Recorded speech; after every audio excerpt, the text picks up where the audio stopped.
Right, this is the final instalment of Tim's 7th chord trilogy of 7th chord goodness. We're going to talk about functional harmony and pivot chords, which is kind of the main focus on this one. We have spoken about this in class, and it's a bit complicated, which is why, again, I'm doing this YouTube video. If you haven't already watched the video on sevenths and dominants, do it, because this will make no sense to you, and it'll all be a complete waste of time, so go and watch those now. If you've already watched them, well done, good work. Once you've watched this video, go and make yourself a cup of tea and have some cake or something, but up until then, have a listen. So, pivot chords are an example of functional harmony. I said in the last video, dominant chords are functional because they have a purpose, they signify something. Pivot chords, again, are a use of this functional harmony. So, a pivot chord is used when we want to modulate. Now, we've already spoken about this in class, but if you modulate, you change key, okay?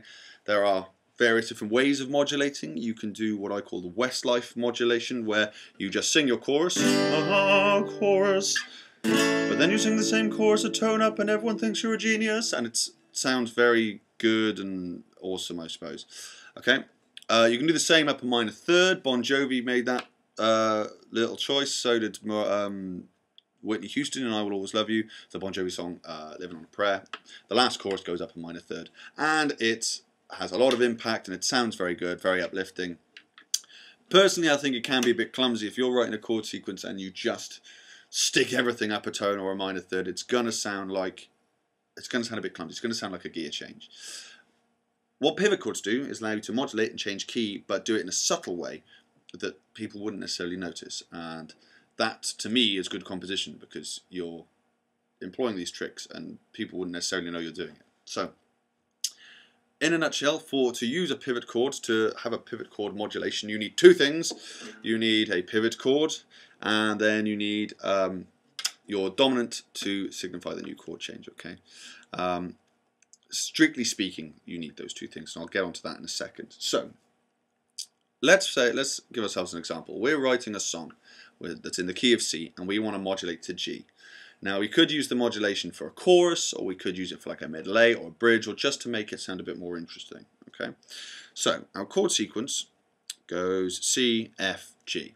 Nice, simple chord sequence, okay? So now we want to modulate. So what we need this pivot chord. Now, a pivot chord is a chord that appears in both the key we're in and the key we wish to modulate to.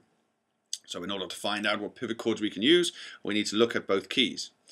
The key of C, the chords that are in the key of C are C major, D minor, E minor, F major, G major, A minor, B diminished, and C. Okay, we're modulating to G, so let's have a look at the chords there. We've got G, A minor, B minor, C, D, E minor, F sharp diminished, and G. There were three common chords, three potential pivot chords we could use. We had, first of all, C, because that's the first of C and the fourth of G. You have A minor, which is the sixth of C and the second of G, and you have E minor, which is the third of C and the sixth of G. Okay, I know that's a lot of numbers and a lot of this is this and this is that. Easiest thing to do for the first couple of times is to write out both keys and just circle them, which we may well do as an activity in the lesson on Monday, so be warned.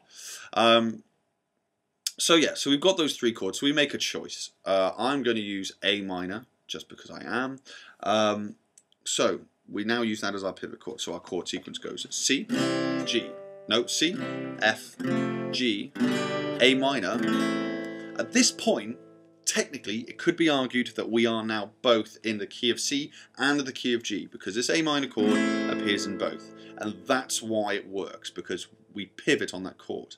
Okay, so we pivot. Now, the easiest way to 100% signify that we are in a new key or that we have changed key is to play our dominant, because as I said in the previous video, dominants only ever happen in one key. If we change to G major and we play our dominant, which I hear you all cry through the power of the internet is of course D7, that will 100% signify that we've changed key. So we play our pivot chord, then our dominant, and then if we want a perfect cadence, we then play our root. So that would sound like this. We'd go C, F, G, A minor, which is our pivot chord, D7, which is our dominant, G, which is our new root. Okay, I'll just play that again without talking over the top of it so you can kind of hear what it sounds like. So here we go.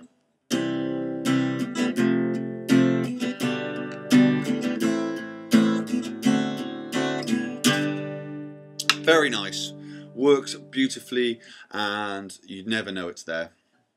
Again, as I said earlier, the official music rules state that you have to play the... you haven't officially changed key until you play your dominant and your root. Okay, now that is unfortunately one of these things. When we, if anyone ever asks you, that's the kind of convention that people kind of use. You don't have to do that though. No one's putting a gun to your head telling you that you have to do that. So I just want to show you a couple of examples where you either don't play the dominant at all, or you play it a bit later on.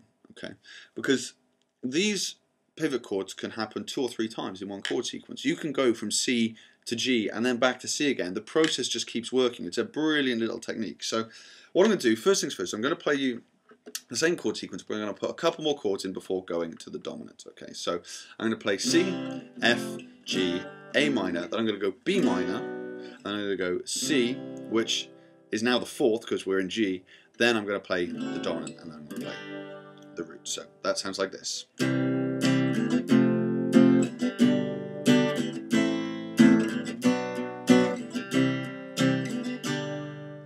Okay, oh, I forgot my dominant. Let's try that one more time.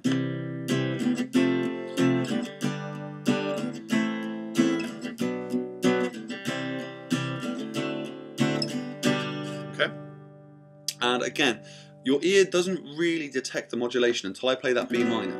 Okay, but it doesn't sound so out of place that it doesn't sound like I've played a wrong chord. It just sounds a little bit interesting. Okay, so you can loop this back around. So again, this hypothetical chord sequence that we're writing, you want it to go to C to G and then back to C again. So that could be C for your verse, G for your chorus, then back to C, but you want it to be all nice and smooth.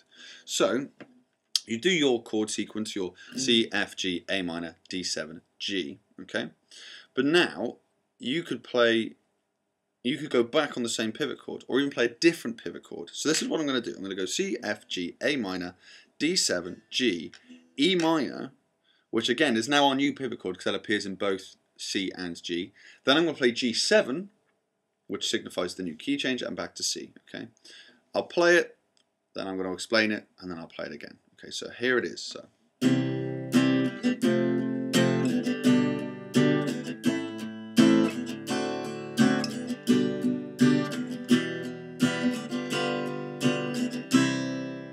Okay, and then we're back. Then we can do that same chord sequence again.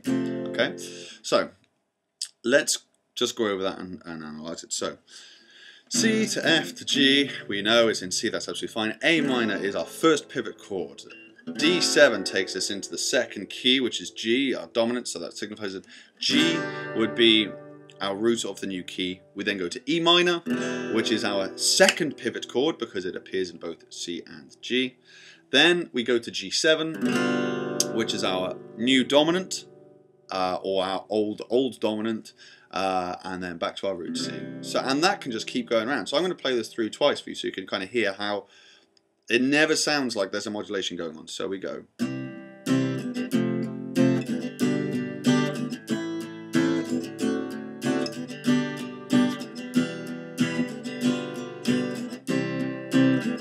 And again, we can just play that chord sequence all day and no one will be any the wiser there's anything going on, okay? And it's a brilliant, brilliant, brilliant technique. Practice with these.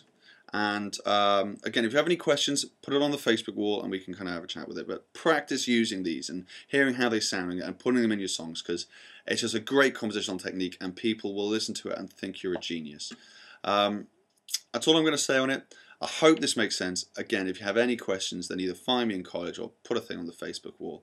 Yeah, have fun with this. Thank you.